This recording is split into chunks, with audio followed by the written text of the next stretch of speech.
শুভ জন্মদিন সাকিব আল হাসান। কারো কাছে বাংলার জান, কারো কাছে বাংলার প্রাণ, কারো কাছে ক্রিকেটার হওয়ার অনুপ্রেরণা, কারো কাছে সাকিবের দেখা পাওয়ায় যেন অসাধ্য সাধনা। যার খেলা দেখার জন্য এখনো অপেক্ষায় থাকে কোটি কোটি ভক্ত। বাংলাদেশের ক্রিকেটকে ভিন্ন উচ্চতায় নিয়ে যাওয়ার পেছনে যার একক ভূমিকা সবচেয়ে বেশি, সেই সাকিব আল হাসানের জন্মদিন নিয়ে থাকছে প্রতিবেদন। মাগুরায় জন্ম নিয়েছিলেন ফয়সাল, তবে ক্রিকেটার হয়ে বনে গেলেন সাকিব আল হাসান। দেশের ক্রিকেটে বড় ক্রিকেটার বলতে যা বোঝাতো তা ভেঙে চুরে এমন পর্যায়ে নিয়ে গেলেন, তুলনাটা যখন দেশে নয় শুধু বিশ্বসেরাদের সাথেই সম্ভব। 2006 সালে আন্তর্জাতিক ক্রিকেটে অভিষেকের পর থেকে 17 বছর ধরে তিনি মাঠ ও মাঠের বাহিরে অসাধারণ অর্জন করে চলছেন। সাকিব এমন একজন খেলোয়াড় যিনি বিশ্বের প্রায় 20টি ফ্র্যাঞ্চাইজি লিগে খেলার সুযোগ পেয়েছেন।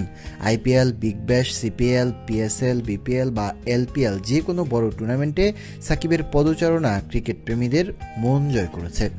সাকিবের বিশেষত্ব তার অলরাউন্ড দক্ষতায়। ব্যাট হাতে কখনো দলের হাল ধরেন, কখনো বল হাতে প্রতিপক্ষকে চাপে ফেলে দেন।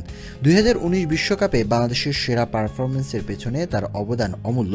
টেস্ট, ওয়ানডে ও টি-20 তিন ফরম্যাটেই আইসিসি র্যাঙ্কিংয়ে 1 নম্বর অলরাউন্ডার হিসেবে শীর্ষে পৌঁছানো একমাত্র ক্রিকেটার তিনি। 5 বছরের বেশি সময় ধরে শীর্ষ অবস্থান ধরে রাখা তার ধারাবাহিকতা ও প্রতিভার প্রমাণ। বিশ্বের বিভিন্ন ক্রিকেট ক্লাব, ব্র্যান্ড ও টুর্নামেন্ট সাকিবকে নিজেদের মুখ হিসাবে নিতে চায়, কারণ তিনি শুধু খেলা না, পুরো টুর্নামেন্টকে আলাদা গুরুত্ব দেন।